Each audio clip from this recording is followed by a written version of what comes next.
I think I'm still the only person that plays this deck.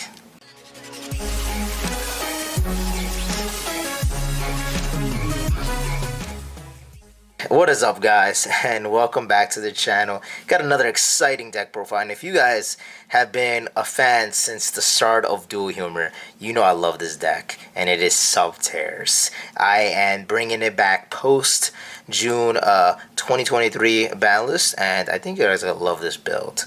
So of course we still play the now it's a nice rarity, the Red Eyes Black Dragon, and the Dark Magician for the Dragoons package. We do play 3-dimensional shifters because it's just it's an auto win for a lot of decks. Obviously against Flow or Cash, it doesn't win, and I guess Exo Sister, it won't win you the games. But every other deck, Purely, all those other decks, D-Fissure just wins you games. So definitely play it. It's my favorite hand trap. Do play the big boy Guru over here. Keep him at 3 for this build because he's the main function. He's a Book of Moon, quick play Book of Moon. We will play 1 Nemesis Archer for the for the research ability, and here's where people probably will be getting pissed off. We do play 2 Fiendises here instead of 3. I like Fiendis, but 2 is fine because we do play Cave Clash in this deck, and the recyclability is insane in this deck. We do play 3 Red Eyes Fusions for the spells, obviously to get Dragoons. Can't play Guru without Dragoons. And then we play 3 Time Terror Morganet. And this card is really good in Subterrors because basically gives you the +2. Obviously the +2 is a little slower, like you draw 2 every turn. It's not going to happen the first turn. But the best part about this is it gives you an additional normal summon, and Fiendis works on the field. There's another reason why I'm not playing a lot of hand traps is because of Time Tearing Morganet. Really good card as well. Gives you the 2 normal summons, 2 draws, and you know, obviously has the downside of monster effects cannot be activated from hand. But 2 normal summons and 2 draws is really good. Gets you could use ranked 4 plays if you want with this. It's insane. I think I like it a lot because the deck really struggles. Obviously, if it gets its board broken, and it's not as consistent as a lot of other decks, so that those +2 can come in clutch and helps you, you know, compete in consistency wise with a lot of the top tier decks now. We do play 1 Terraforming to search out Hidden City, and 3 Pot of Prosperity as well. Again, more consistency cards you want to dig in for Red Eyes Fusion. Speaking of Hidden City, we do play 3 of them. Good with the Terraforming, and as I told you guys before, we do play the 1 Cave Clash to recycle all your Subterror monsters from the grave. I do main deck 3 Evenly because this deck has a hard time going second.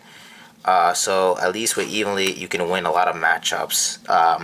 Especially if you have Evenly and D-Shifter, forget it. You have that type of combo, you basically won even if you're going second. We do play 2 Final Battle. I think Final Battle is good at 2, especially since you're drawing so much, and then you could search it with Guru. You can always recycle it with Cave Clash, so again, the 2 ratio is great. I do play 3 Summon Limit. It's so good. It's really good. I did play the Skill Drain at one point, but Skill Drain hurts this deck more than people will like to give it credit. Really, the only way Skill Drain doesn't hurt you is you already have the setup of a Final Battle set on your field already, and you have Skill Drain as well, and then you can kind of Final Battle flip, negate the prevent that your effects won't get negated, so you can kind of play around Skill Drain, but then you're running yourself into the risk of your opponent summoning a lot of beat sticks, and then they get over your monster because you can't do the attack boost because you only have 1 Final Battle. So then at that point, you need at least 2 Final Battles, and it's just too cloggy. Skill Drain just like says no to your opponent, especially if you draw this game turn 1. You just activate Skill Drain. You basically save yourself a turn and just combo off, and like start setting a field and getting your consistency cards and like, you know, drawing 2 if you have Morganot to a point where you're gonna outgrind your opponent. We do play 3 Tikaboo, really good card. Basically hits every deck but Vanquish Souls for the most part, you know, so really good in the format. And then we play 2 Crackdowns as well. I love Crackdown in this build because you could just steal their monsters, flip it with Guru, and now it's yours.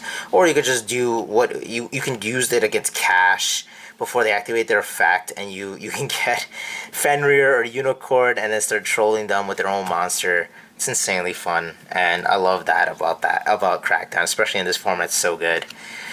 You play 3 strikes to round off the main deck, and it's a 41 main deck card. 41 main deck. Again, strike. Activate Tikaboo, they try to negate it, you saw them strike them, and now Tikaboo's going to be live and clear up their board. It's good going first or second. Onto the extra deck, we do play 1 Relinquish Enema. Really good card. Because, you know, if people are putting cards in the extra monster zone, and they give you a link counter, or if they put it right beneath the extra monster zone and you have a Fiendus, you could just summon Fiendus, link it all for Anima, and then just steal their monster and attack them for the damage. Sometimes it can win you games. Link Karibo so you don't lose the Iblu lock. We do play 1 Transverser. Never really comes up too much, but I like Transverser because of the fact that it can be tricky. Like you give them a monster that you don't want, and you could just steal one of their monsters. I just like the placement of columns. A lot of Yu-Gi-Oh players do not like focus on placement and where they place their columns, and this could kind of just win you a game. So it's kind of funny, and it gives them a little. It's kind of a little reverse psychology. People get a little scared if they see that next time. They're gonna be more conscious about it. We do play 1 Cerberus, 1 Phoenix, obviously. And then we play 1 Earth Charmer here, because, you know, if you're playing Trap Tricks, you got Earth Trauma, you just steal their monster and combo off. And speaking of stealing their monsters, or Earth Monster, or if you're playing Cash as well, stealing their monsters, you could just steal their monster, make Celine, and then make this guy right here, access code, and you just like hit hard with that. Pop their board, you just clear their board and win. Play 1 Dagosto Emerald, because maybe you can still use recycle your banished cards and make another Red Eyes Fusion. Could happen. Doesn't always come up. And then you play also Exciton Knight because you can make rank 4s easily with the Morgonaut, and then obviously Baguska, the best rank 4s. Then obviously if you attack with Baguska, you can make, or you can attack with Exciton, make Zeus over here, which is really nice. We do play the 3 Dragoons as well, and that rounds up the extra deck. Now onto the sides, obviously personal preference, but what I like to play on the sides, it would be Karikura, because, you know, you need cards that could just like eat up your opponent's board and help you do a lot of damage. This deck needs damage in their turn 2s to try to win as soon as possible. You play Dark Ruler no more because it's fun to Dark Ruler, Red Eyes Fusion, and just pop 2 and then attack and destroy 3 monsters for the price of 1 card basically. So it's really nice. Play 2 Lightning Storms. Now these could be Cosmics as well. I kind of like Lightning Storm in this deck, but I mean I can opt for Cosmics. This deck doesn't really lose to a lot of Floodgates, so I don't mind playing Lightning Storm to blow out more. Play 1 Harpies because it's broken. You get some, if you're lucky enough, like the YCS winner, +4. So it's really fun. And then we play 3 Daruma Cannon. A really good card because you don't mind having your cards sent to defense position and then getting flipped back up at the end of the turn. Yeah, flipped back up at the end of the turn. At the end, or if they want to flip it at the end, or well, like next turn you could flip it. Really good card because it activates your Guru, prevents you from getting OTK'd. I like this card. Really good against link heavy decks as well. It's like an auto win against Trap Tricks, auto win against decks that require their links. You know, even like against a lot of the Plant Sylveon engine. If you do this right between their Sylveon combos, you could just like end their turn. So love that about this card. And then to wrap it up, 3 Judgments so you don't get evenly matched / Lightning Storm / Harpy Feather Duster. Or, you know, obviously you can negate them, but you don't want to use the negate of Guru, or, I mean, you don't want to use the negate of Fiendus or Dragoons. You just, sometimes you could just Judgment them and end their turn like that.